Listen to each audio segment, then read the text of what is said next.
You're listening to Brand Enabled, the human stories behind branding. Well, welcome everyone to a very special episode of Brand Enabled, the human stories behind branding. This is our first live one that we've done of these, and I'm very excited to be here today with Molly Fisher, who's the Director of Brand Management for WTW, someone who I've had the real pleasure of working with for the last six, seven years. We're also here because it's an important day, important week, because we're also celebrating the launch of this guy here, which is the Lena Wheeler's seminal textbook. You can see me and Molly modeling it really well. Seminal textbook on brand and brand identity. It's the 6th edition. Lena's first release was in 2003. It's really considered the Bible and reference point for brand building. I was fortunate enough to work on the 4th and 5th editions with Alina. Very sadly, Alina passed away earlier this year, just before the release. She co-authored this one with Rob Meyerson, and we thank Rob for all the work that he's done. So this is a really special celebratory edition. And it's one of the reasons why the topic that we've chosen is to talk about brand in 2024. So to look back around how it's evolved over the last decade or two and where things are going. We're going to do it through the lens of Molly's experience at WTW. So Molly, it's great to have you here. Why don't we just dive straight into it and give us an introduction of your role and a bit of background to WTW for those that might not be aware of one of the biggest professional services firms in the world. Thanks. And I'm so glad to be here, Gabe. Love all of you guys at Monigle and at Beam, now separate companies. We have been working together, I checked, since the fall of 2017. So it has been quite some time. So hi, everyone. I'm Molly Fisher. I'm the Director of Brand Management at WTW. We, as Gabe mentioned, we're a large global professional services company. We have almost 46,000 colleagues all around the world. We're in 140 countries. And we do a lot. We do insurance broking for large corporates. We're retirement actuaries to Fortune 500 companies. We do benefits consulting and outsourcing. We have a lot of software products that insurance companies use and our insurance brokers and HR. So we really kind of span the space big time at WTW. And in my role, I'm the Director of Brand Management. I'm part of our corporate marketing team. And my team is small but mighty, and we are responsible for brand strategy. We support on new product launches, naming, brand architecture, overall brand governance and implementation. So just making sure that the WTW brand is showing up where we want to be and how we want to be portrayed. I think it's always really interesting when meeting people and talking to people who are in that kind of corporate brand role. Because a lot of people that work in marketing, but in every organization, it is a small, mighty team, even when it is 40, 50,000 people. Mm-hmm. How did you end up in that role? You got a really interesting background. Yeah, I mean, like most brand professionals, I graduated with a chemistry degree from college, obviously, as one does. But yeah, I thought I was on the path for a PhD and I wanted to go into chemistry and research. And then I did a couple of internships in the lab and it was not for me, being kind of locked away all day and not interacting with people. So I pivoted, first job out of college. I did marketing and membership coordinator for a small biotech market research company, and then stayed there for a few years. And then when I joined what was Watson Wyatt at the time, I came into the marketing department, and I kind of kept the marketing and left the chemistry behind. And I've held marketing roles. I've been marketing manager for lines of our business. I had an events role for our national conferences and sponsorships. And pretty much, I would say the last 10 years or so have been pretty devoted to, external communications and brand marketing. So I've held a lot of different roles within corporate marketing, really gotten to understand the business and everything that goes into marketing, but I've kind of landed in this brand space. So I think in one of the things that's most fascinating about the time that you've been there, and not just the fact that it's just been you've been working with the same team for all of this time, is that in the 10 years or so that you've been there, you've actually been through three total rebrands. I think it's helpful just to give a bit of background on the evolution of what is WTW today. So maybe talk about that, and we'll share a screen here that kind of helps to visualize that evolution. Sure. And yeah, so I've actually been at the company 16 years. 16. I joined it, or yeah, 17. Joined in 2006 to what was then Watson Wyatt. Watson Wyatt had a merger with Towers Perrin in 2010. We were Towers Watson for several years. Then we had a merger in 2016 with Willis, which was a UK-based insurance company, to become Willis Towers Watson. And then just 2 years ago, we rebranded, did a brand refresh, as we like to call it, and became WTW. Much shorter, sweeter, and all those things. So while I have technically worked at the same company since 2006, we have done a lot, and the role keeps kind of reinventing itself. The company keeps reinventing itself. So, for someone in our profession, it's kept things very, very exciting, to say the least. And so let's talk about some of the nuances and differences between those, because, it's not like you just then, after you did the first rebrand, you could just then pull out that playbook for the second one, right? Not everyone is the same. So maybe kind of talk about this first one here, which was the first merger of Towers Perrin and Watson Wyatt to this Towers Watson brand. What were the kind of characteristics of that one? What was your kind of role in that? Yeah, so and even say the logos, if you will, that are on the screen now are just a sampling of the many, many companies actually that went into building what is now WTW. There have been acquisitions and mergers. I mean, we trace our roots back to 1828. So we are actually about to hit our bicentennial in 4 years. That'll be a fun one. But the merger of Towers Perrin and Watson Wyatt was really one for scale. We were both in the same space, in the kind of benefits consulting, actuarial, HR consulting space. So we doubled the size of our two respective companies to become a bigger player in the market.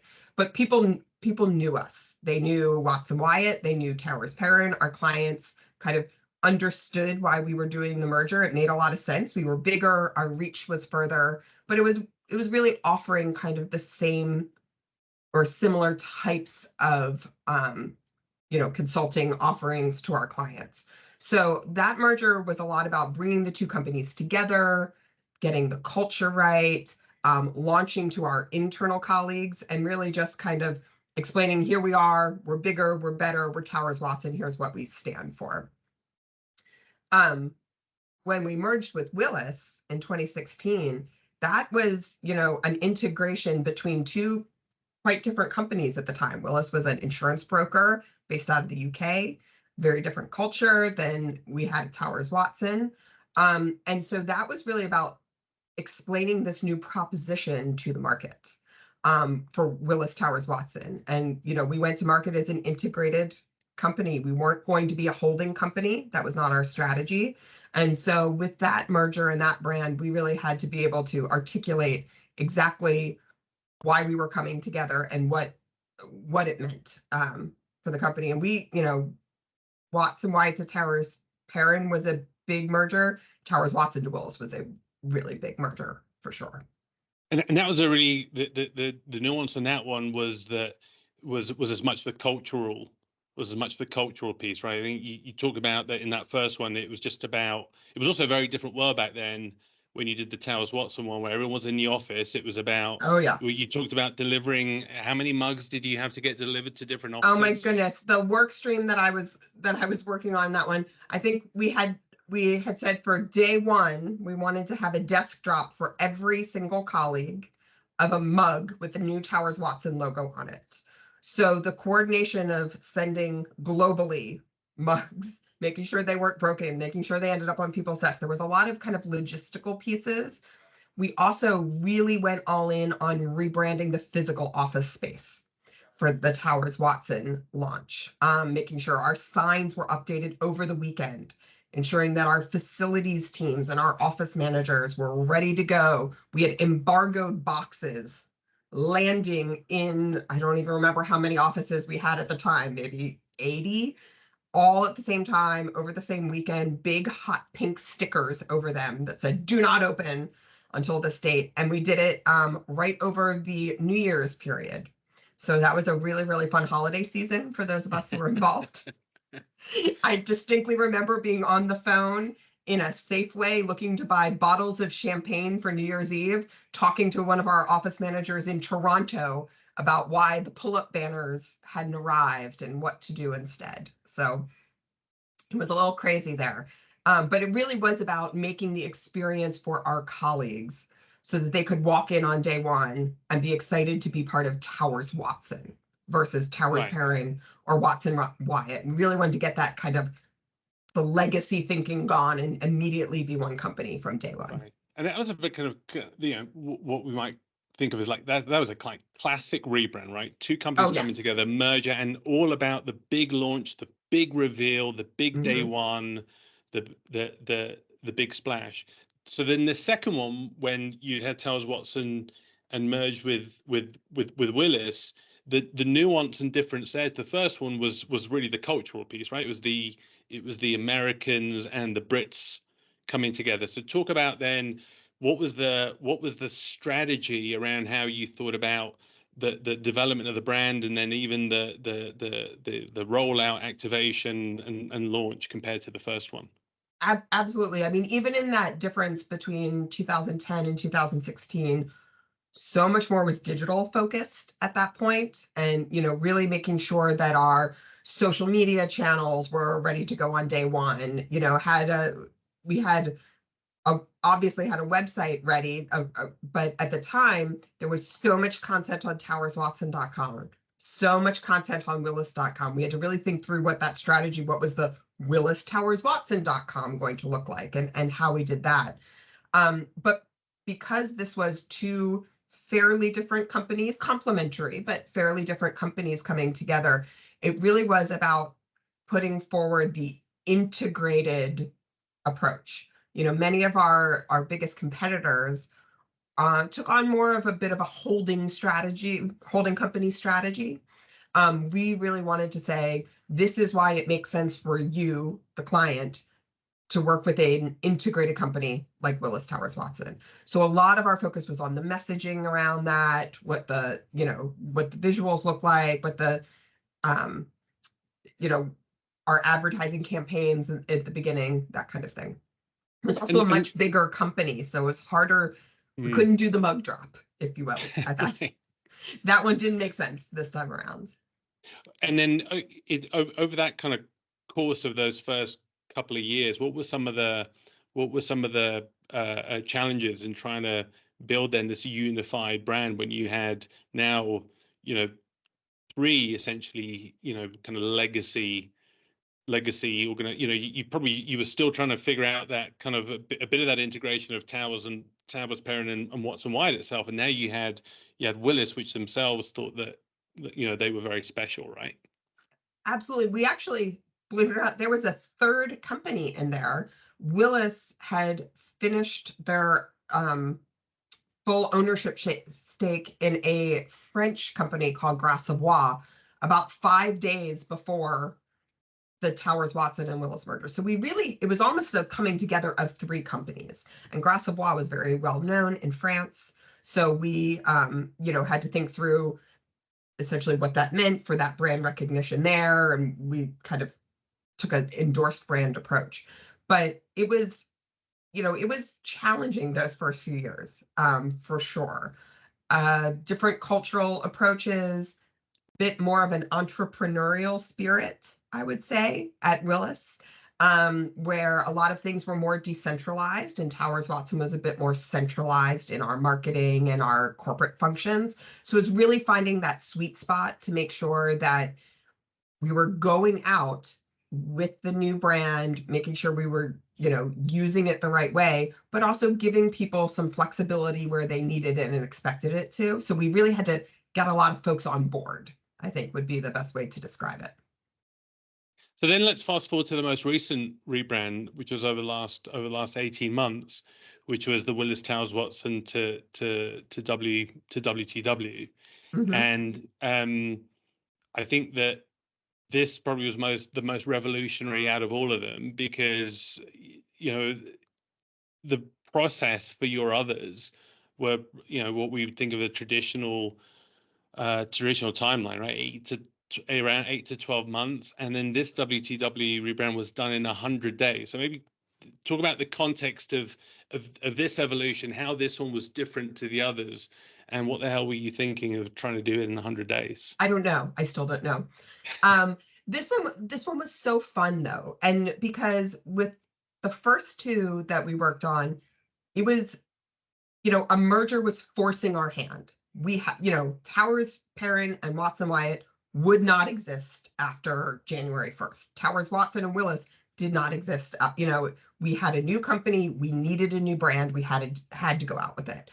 With the WTW rebrand, it was more of a storytelling. We wanted to change the narrative a bit.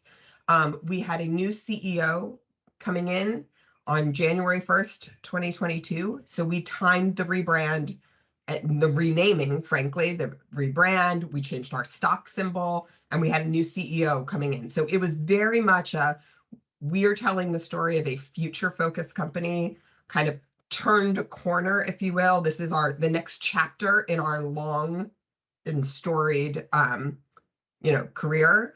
We did not by any means lose sight of the legacy and the heritage that we had. We didn't pick a name. We didn't pluck a name out of the sky. We didn't rename ourselves Marshmallow, right? We went WTW. It's kind of the tried and true way of modernizing a heritage brand like Willis Towers Watson. And it really allowed us to kind of tell this bold new story to our own people, to the talent market at the time, and to our clients. So it was really, really exciting. And we did it in 100 days, which is just kind of bonkers when you think about it. So yeah, and it's not that you just managed to get something out in 100 days that wasn't quality. I mean, we did a rebrand in 100 days that was actually recognized in the Transformers as the best visual identity in the professional services sector. So oftentimes you talk about, well, there's a trade-off between do you want it quick and okay, or do you want to take your time and do it well? You were able to really get this done and get it and get it launched and win one of the most important brand awards. But maybe talk about, if anyone who might be listening to this is going, oh great, I can go do my rebrand in 100 days. Talk about like what are the preconditions, right? Why did that work? Absolutely. And the other thing is, in those 100 days, I mean, we did discovery. I mean, we did auditing. We had conversations with our leaders. We did surveys of our people. I mean, we didn't really skip a step. And I think the things that made us successful were, one, we had full buy-in from our CEO, and he was involved. I mean, like I said, part of this was timed to our new CEO, Carl Hess, taking over in the beginning of January. He was on board from the get-go. They gave us the budget we needed, and he was ready and, at our disposal, if you will, when we needed to. We also had a very small executive review group. So we had a group of 5 senior leaders, so people who were reporting directly into Carl. They were our core group that we ran everything by. And then we had a small, tight group of senior brand and marketing leaders who were running the project. So because we had very clear governance, we had a team that knew what we needed to do, knew they had to make themselves available, and that we had to make decisions quickly. I think that was the most important part of all of it to our success. But we also, and this is obviously a plug for Monigle here, but we had partners who we worked with. I mean, I think we were on the phone with you guys multiple times a week. It was very iterative, we worked together. It was not the kind of brand agency where you would go off, do something, come back, show it to us, we'd give a little feedback. It was a, partnership for sure. And I think all of those things just helped us get through each stage a lot faster. How important do you think was the fact that, again, your core brand team is one that's been working together for 10 to 12 years, and this was the third one. So if this had been your first one, do you think it would have worked, or is how important was that? Like the maturity and the experience of already having gone through rebrands? I mean, we knew the drill, right? We knew what was involved with the rebrand. We knew how to work with an agency partner for sure.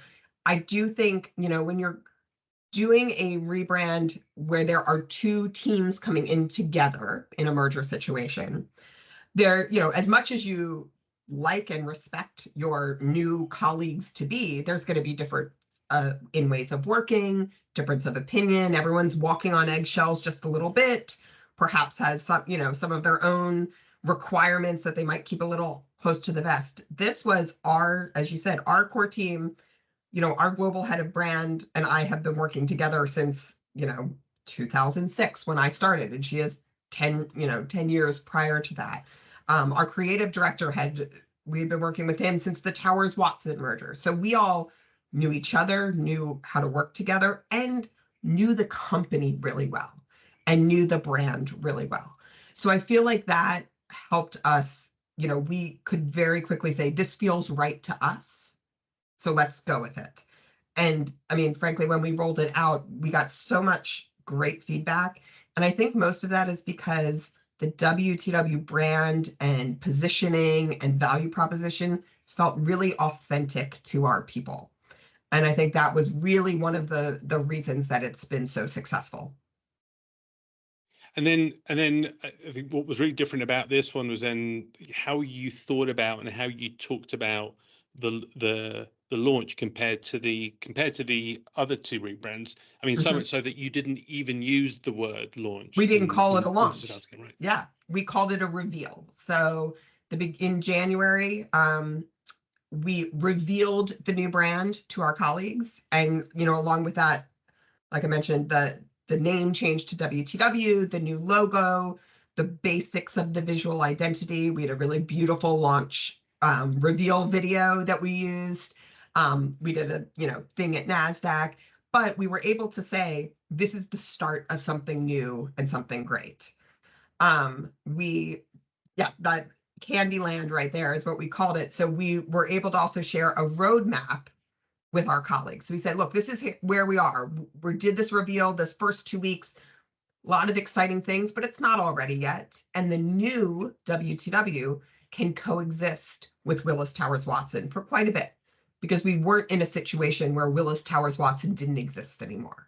We were able to take our time a bit more. And by clearly communicating to our colleagues, especially to the marketing function, when things were going to be available, when to expect switches in templates and designs and digital design systems. I mean, I think that helped everybody kind of just buy into the process and realize that it was going to be a process. And I think that that's not just specific, I think, to why this brand reveal was different. I think that's a broader trend when we think about one of the ways in which brand has changed in the last decade or so, that notion of the reveal being something that isn't just about a single day, that it's over time, and the notion of the current brand and the new brand being able to coexist, which in a very pragmatic way means that in terms of the amount that you're having a budget from a capital expenditure standpoint, even for signage makes a difference, right? So does that also make it easier to get buy-in? Does that help you, the brand team, be seen as being a bit more business oriented and having a seat at the table when you're being able to present things in that way? I think so. I mean, the signage in particular is such a huge cost, such a huge lift in terms of resources. I mean, I live a mile from our Arlington office, and our Arlington office still has the Willis Towers Watson logo on the side of it. And that's okay. We took a very pragmatic approach to a lot of these things. For example, anytime we were already scheduled to do an office move or an office, revamp, that's when we would switch over the signage. But at the same time, we took opportunities to really go all in on the WTW brand, particularly in event situations. So, one of our biggest industry events is Risk World, which is part of RIMS, and that happens usually in April. We went all in with the WTW, big ultraviolet WTW letters in the middle of the space. So where there were opportunities, we pushed it really hard. And when it was, made more sense to, take it a little bit slower, we took it a little bit slower, and we just explained that these two things can live together. And I'm seeing a couple of questions come through the chat. Appreciate Kerry, you asking to see more of the basic elements. If anyone does have any questions while we're going through the process, please do put them in the chat. That's the fun thing about doing this episode live compared to the usual ones. Yep. And then we kind of touched a little bit on the naming piece as well, on the naming rationale. I thought this was a really important element to that bridge that gap as well, that cultural gap that you were talking about between bringing in Willis, who were very kind of British and decentralized, and frankly felt that many ways you would still see the Willis brand out there even when you had the initial Willis Towers Watson brand. Like, how important was this move to WTW as part of trying to further consolidate that unification and shared culture? I think, the number one thing we heard when we did the discovery, and frankly, even before we did the formal discovery that we had been hearing, is Willis Towers Watson, the company, and the brand style and the visuals felt very corporate. And so we really had, we heard the feedback that we needed to be show up in a more bold and a bolder way and be more modern. And a really good way to do that was to simplify down. As part of our company strategy was grow, simplify, transform. And so this rebrand was really absolutely shoring up that business strategy. The switch to the WTW, like I said, we didn't pick a random name out of nowhere. It absolutely honors our legacy. It is recognizable. We were really kind of moving towards this direction anyway. There was a lot of abbreviation of Willis Towers Watson to WTW in writing. We were starting to use it a little bit more on its own. But I think this was just kind of that last big step to just a more modern professional services company. And for us, a big thing, frankly, was when, a month or two after the reveal, the press started consistently calling us WTW. So including, the insurance press in London. So that was a big step for us. And I think that's really where we were like, okay, this has taken hold. We're WTW. This is kind of the future version of the company. I think that's a really interesting and important just little learning and insight, right? When you're going through a name change evolution like this, a shortening, which is the importance of like how to drive some stickiness, how to create stickiness. And that's one of the things that you said, right? It's the effort that the comms and PR team did working with the press to ensure the press was adopting the new name. Absolutely. Or the abbreviated name. Sorry, the abbreviated name. The abbreviated name. Yep. And I mean, as a company who for, 6 years, we had to type out molly.fisher@willistowerswatson.com. When our IT team finally got the email system to switch over to wtwco.com, I think that was the biggest win from an internal colleague perspective we had of the whole thing, frankly. Okay, so then, as we think about the brand activation roadmap, this wasn't just about the physical brand elements, right? This is you talked about the importance of the story of this brand refresh being about talent management and it being embedded more in the organization. One of the things that I think has always been a struggle for brand teams is to take the brand out from just the corporate brand ivory tower and start to drive it down more into the business unit so that it's actually used, right? It's this notion of, I even heard once from a brand leader say, well, no, I don't have any responsibility or do I even really care about our P&L, because that's not the role of the corporate brand team. But I think today things have changed more and more. We have to be able to show the ROI. We have to be able to show how this corporate brand story can translate down, and the people who are actually talking to customers, because you have so many different services and areas across WTW that it can't just sit at the corporate center. So maybe talk about how important that's been and why that's important and how you've done it. There's actually a lot of threads here, and there's a lot of ways to tackle it. Just making sure that we have a brand proposition, not just the visuals. I mean, people, frankly, really loved our visuals. They're bright and colorful. The new logo is great. You know, they really like this ultraviolet brand color. But beyond that, our brand proposition and brand idea is perspective that moves you. And it really resonated with a lot of our people. So they adopted it. And I think that approach, making sure that what you're doing is really authentic to the company and to your people, and people can relate to it, is kind of the most important and the first step. Because if the employees and the colleagues think of brand, to your point, as this thing that sits up really high and doesn't really touch their day to day, and they don't live the brand, like when we as brand and marketing people say you want to live the brand. Well, what does that mean? I mean, do you relate? Do you connect to your company brand? Are you proud to say that you work there? So I think we hit it the right way with the WTW rebrand. So that was kind of the most important thing.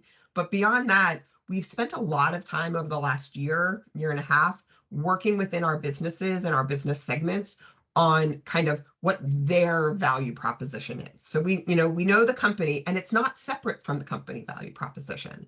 One has to kind of ladder up to the other. So I think, we being the central brand team, have worked with our business teams to do that, to make sure that, again, they're able to be out to their clients in the market, talking about what they do in a way that really directly connects back to WTW and what our brand stands for. So I think that's one big piece. The other one is a little bit more tactical, and it's giving whether it's 500 or 46,000 colleagues, the tools to be able to easily use your brand. So, for us, that means that one of the very first things that we made sure we're ready to go were PowerPoint templates. I mean, we're in the professional services world, right? This might be different for a company that needs uniforms and, a fleet rebranded. But for us, our people show up for their clients, especially in the middle of COVID, right? Digitally, on Teams, on LinkedIn, in PowerPoint. So we made sure those key tools were rebranded, ready to go, easy to use, so that there was almost no excuse. Of course you should be using the new template. It's beautiful. It's right there on your desktop. Go for it. So we thought about that really hard. We wanted to make things as easy to use, as ready to use. We have a lot of self-service collateral and templates that I know we're going to talk about, some more, but those types of things, the tactical elements, are very, very important to make sure that people are adopting, all the new brand elements on a large scale. Yeah, we'll get into that in a second, but I also want to talk about, I think one of the other key things that when we were talking about that's changed fundamentally in the last 10 years has been this concept of, you immediately get a lot of other things that you have to.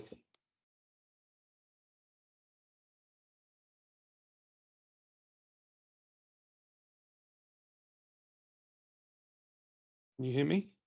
Yes, I can still hear you. Oh, okay. Sorry, I I thought my screen froze there for a second. It's a number of things that immediately start to come up after the refresh, right? It used to be that you got the kind of the PDF guidelines done, and then that was kind of it. What are some of the things that kind of immediately got added to the plate, or in the first 12 months, that you think are different this time compared to more the traditional rebrand of the past? We focused a lot on the digital elements. So, I talked about some of those like Microsoft Office type things like PowerPoint, but beyond that, I mean, we needed a digital design system so that our websites, our email systems, our social media, our Power BI templates, are looking and operating in the new brand. We then that very quickly becomes, oh, well, your marketing websites, well, what about software? So then it becomes a software digital design system. And so there's just such a further reach of things, and the way our clients are interacting with us. We put an emphasis on how are our clients interacting with our brand. There's, live events. So that's a little bit more traditional. It's through our social media channels. It's the emails they receive. If they are an employee of a client, maybe it's through their benefits enrollment portal, making sure that those are up to date, the software that they're using that WTW sells them. So there's just such a far reach. And it seems like every time we kind of finish one thing, another thing comes along. We've just taken a deep dive look at our data visualization system.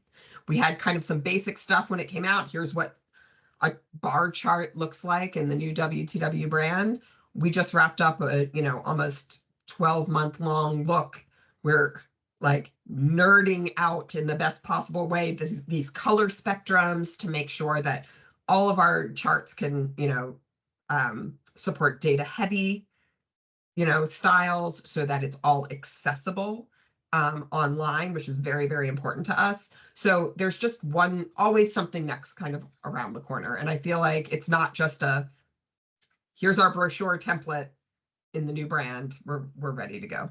And I think that's an important element to be socializing internally and setting expectations as well, right? To say that everything isn't going to be done for day one, and there needs to be continued resources and planning for that ongoing all those ongoing elements that are going to have to be added. Like, just to say that we know that we're not going to solve for everything related to color as part of the brand launch. Yep, we did a lot of, this is the initial version, or sometimes we would call them the interim templates, so that the expectation would be come back, check, we'll push out some new stuff, and we'll just continue evolving it as we go. And then now talk about let's kind of shift into this conversation then around governance and enablement. So in an organization, you mentioned the word about being decentralized, and there being a lot of consultants and people who probably have their own opinions and probably have an entrepreneurial spirit. How do you balance that governance and enablement, where you balance out the being brand police and when do you have a shorter leash, and when do you flex things? So I think it is really important when we were rolling things out, and we did a lot of trainings, we did roadshow stuff, we did series on our intranet, all the kind of channels that we would have to share this information, but really getting at here's the bigger picture as to why we're doing it this way. Here's why it's important to use this color palette here or there. Not only is it the brand recognition, and strengthen the WTW brand, but it makes sure that people with visual impairments can see our content, right? So there's a little bit of the why that needs to be explained. So I think that is one big piece of it. The other is to make it as easy as possible for people, truly. Our Brand Central website, everything is there. If somebody is looking for something related to the WTW brand, they know to go there. We talk it up. It is a great search function. And we're very responsive too. So if somebody is looking for a certain kind of icon, they know where to go, they can find it. If they can't find it, they know how to get in touch with us and to request something new.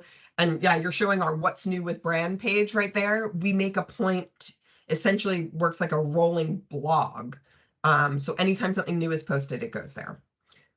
We also really, really work hard at engaging different audiences in a way that makes the most sense to them. So we have a webcast series for marketing and communication called the Brand and Digital Download, which is where we can go into best practice, new resources. Many of our teams hold office hours So rather than formal presentations, it's a set, day and time. You call in, you might hear about something new, but then you could just ask questions. We have one for our video community, one for our designer community, one for the group that does social media, or one on editorial and writing. So we really try to hit people, with the right information, the right level of detail.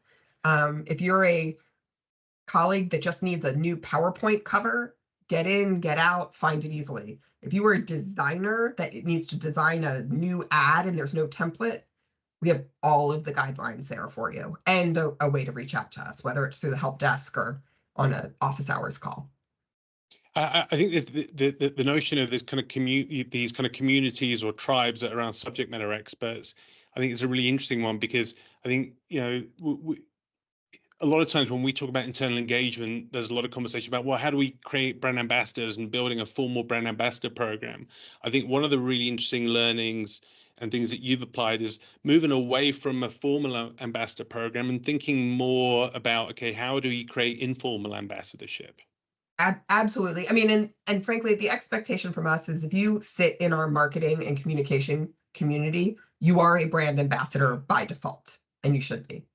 And then beyond that, we kind of know where there are kind of friends of the brand team, enclaves here or there. We tend to say yes to most requests to come speak to a group of admins in the Chicago office who want to learn more about how to use our PowerPoint templates, or present to the, Southern California office, the new joiners, and tell them about the brand. So we really want to position ourselves as partners and resources to come to, versus the group that only says yes or no, and I don't want to tell brand because they're going to tell me I can't do that. So we try not to be brand police. We really, really want to position ourselves as a partner and an advisor, and that is, I think, key to getting people on board. So even if what they want to do is not the right solution, we can help them find the right solution.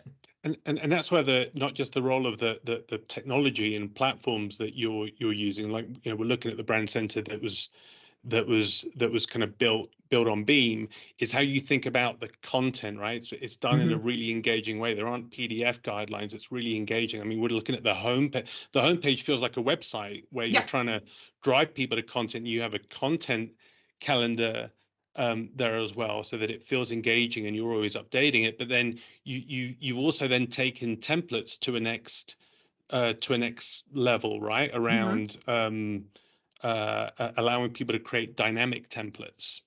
Yes, absolutely. The self-service collateral is one of our most useful and used things. And what that does for us is we've created the most common templates that people need design support for. Social media cards is the obvious one because we do a lot of social media. Outlook banners, the sized images that you need to put a story on our company intranet, those types of things. And so by having these prepared templates that, our design team has developed, and it is linked to the full WTW brand image library. So it's not just, here's 5 options for your social card. It is literally, you can search the 5,000 approved images by keyword, filter on the design style, pick the one you want, drops it in, you're literally doing it as we speak. It's been a total game changer for us, because that also removes the governance and the reviews from hundreds of assets per week, because we know they're going to be used the right way. There was some gnarly stuff that we would see on social media before we had this. So, right.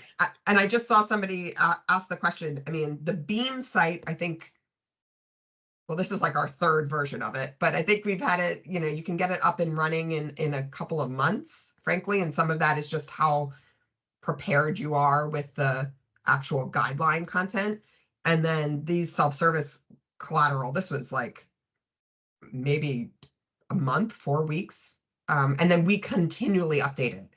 So these quick start sets on there, that's a fairly new thing for us. The idea is if you're running a campaign on, say, a research report, you can build out, a big chunk of your campaign assets in one trip to the site. So Yeah, just trying to do things like yeah. this to help our marketers do their jobs faster. Yeah, so when you first launched this dynamic collateral site, like we just started with 2 templates, right? It was just email and social media. So over time, there's been test and learn. You've understood what are the needs. You then added these 4 other libraries, and I think that's a really important aspect of brand management today. It's like looking at constant feedback loops as opposed to trying to guess up front what is it that everyone needs. Let's see what the demand is, and then build things that help to deliver that. Yep.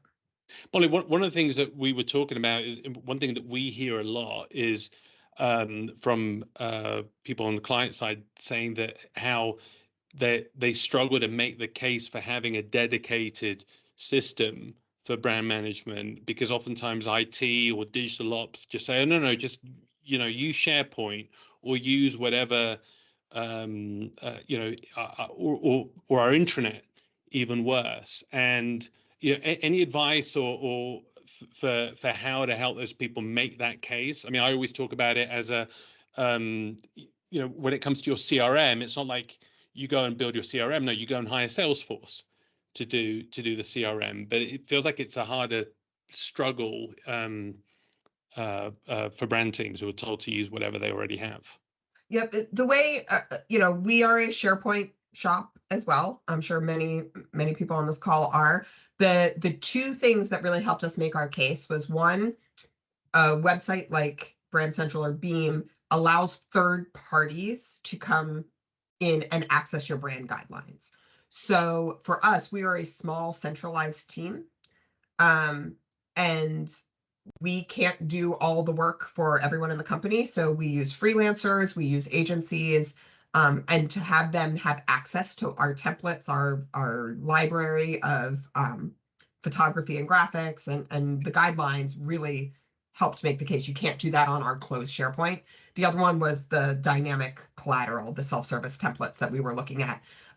We actually calculated last year in the first quarter alone, the cost that it would have been to create the number of assets that were created more than paid for the implementation in the first year of cost for us on the self-service templates. So, hard dollars are hard to ignore for sure. That certainly helps. I think Vicky is asking a question. Templates are great, but what about the content and grammar readability issues? I think, Vicky, if you're talking about kind of editorial style guide and voice, we actually have a whole section on our site. We do have voice guidelines, messaging, a whole toolkit, and we keep that on the same site. So Brand Central to us is not just design and templates. All of our brand strategy information is on there, our naming standards for naming new offerings, our voice, our full editorial style guide is all on the site. And we're also actually starting to experiment with some other tools, particularly AI ones that help with on the writing and the content side. And these are, AI tools that are kind of specific to business writing, where you can train them on your style guide and on your voice. And it helps with both on the generative side of things, but also like it plugs into Word and you can essentially check everything against your own style guide, which is pretty cool.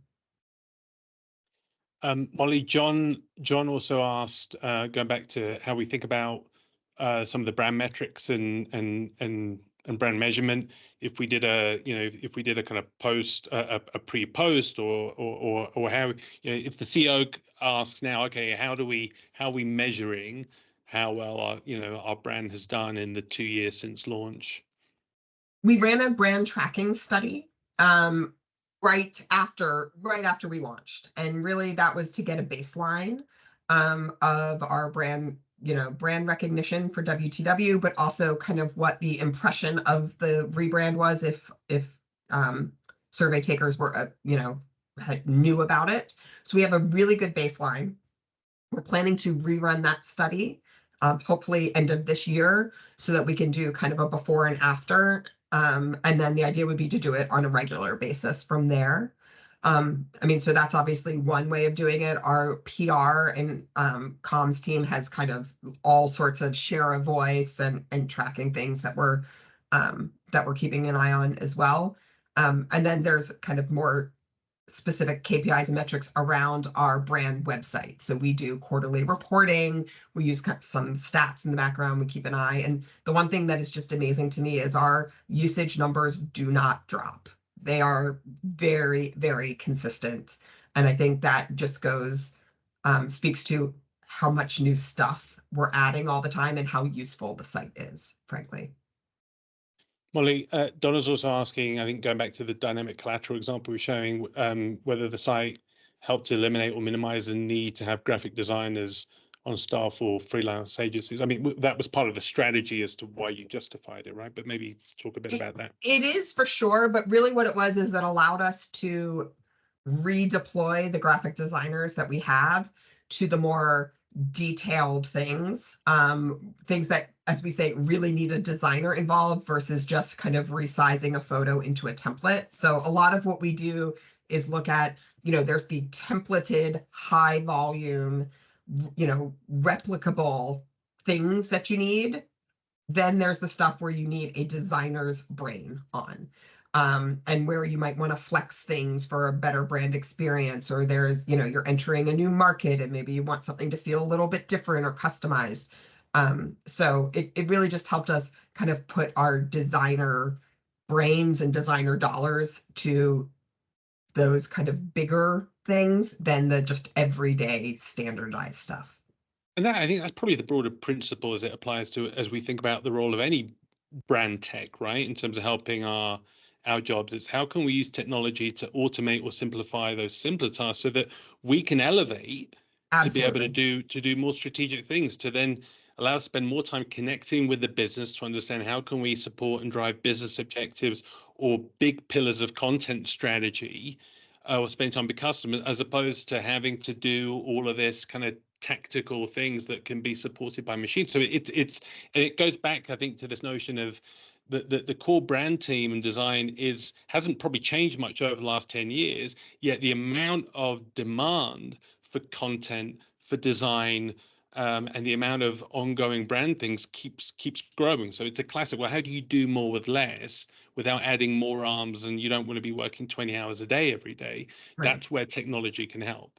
Absolutely. I mean, that's really been our approach. That's been our approach, with the Beam, with the self-service. Also, like I said, with a few of these AI tools we've been playing around with. They're not going to replace any person. They're just going to let us do more strategically, but also, frankly, help manage the brand better, because it's helping put some of these automated guardrails in place so that you can decentralize some of the work.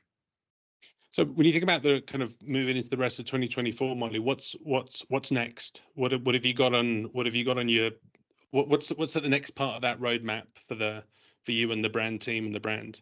We really want to look at different ways from a visual point of view that we can, push our visuals into new places. We're looking at some illustration stuff. We're looking at kind of, rethinking, some of the styles of our templates for sure. My team is actually going to take a step back and look at our brand center altogether and how we might be able to reorganize the content. It is set up right now for a brand launch when people need to learn the new guidelines. We are hopeful that for the most part, people are familiar with the guidelines, and now we need to think about how are they using the site better. So a little bit of user experience research and really thinking through how to better organize it. And then on like the writing and voice side, we have at WTW, we have a central editorial team who does a lot of that enterprise writing, and their stuff is very representative of our voice and our brand style. We're trying to make sure that, we can get that training out to more people who are doing writing, so that we're really elevating kind of our, the verbal side of things too. I think the visual, design elements are what's so obvious to everybody, but that voice and how you sound is really what can help solidify it. One of the things I love about how you're thinking about the evolution to the content on Brand Central is thinking about it through a marketer's lens and our different audiences, and being able to think about, okay, what type of content does a general user, a general employee that's a non-marketing expert have, and creating a unique experience for them, which you can do using the permissions that you can create in WTW, or creating different sections for them compared to the marketing professionals. I think that's one of the key or learnings. our designers, our design community too needs a whole different set of guidelines, say around data visualization. We have deep dive for them, versus most colleagues just need to know, how do I create a chart in PowerPoint the right way? And we have a different level and different set of guidelines for them. So as the role, as the discipline of brand has become more complex, and we talked about the fact that we're always a small and mighty team. I think that we've always talked about this, the notion of we're a kind of disconnected tribe. So Molly, maybe talk about the importance of then where you go for learning, and chat about kind of the value of community in helping you evolve in the W2W brand team. Yeah, I mean, our team is great, and we share things, and we share articles and stories and that kind of thing. But it has been really valuable over the last year or so. We have kind of a small group of other peers at other companies that Gabe, you and Justin have kind of pulled us together, and that is so valuable to me, because it is just great to, those of us at this kind of role are running across the same things, and for us to be able to just have a group of trusted people to say, hey, has this happened to you? What did you do, at your company when you faced this kind of challenge, has been really, really valuable. There aren't a lot of industry events and big networking things a lot of the colleagues who I'm supporting get to go to. So any sort of sense of community and just a group to bounce ideas off of has been really valuable. Yeah, so this was a 2-day in-person session that we did last year. This is the steering group for this group. That's the brand enablers that are all client side brand leaders. Molly was our host last year. We're seeing more and more people interested in being part of this community again, because I think we feel it's a disconnected tribe. So if anyone is interested in learning more, we've actually created a LinkedIn group now as well that you can request to join. It's called the Brand Enablers on LinkedIn. And then if you're interested in joining some of the potentially in person or even virtual events, you can connect with us there, and we can have a discussion about that. Thank you everybody for joining. Molly, thank you so much for taking the time. I think the learnings here have been so interesting. I've not seen any additional questions come through. If anybody does want to have a question, you can follow up with us on email afterwards, or connect with Molly on LinkedIn. We'd be happy to answer any additional follow-up questions.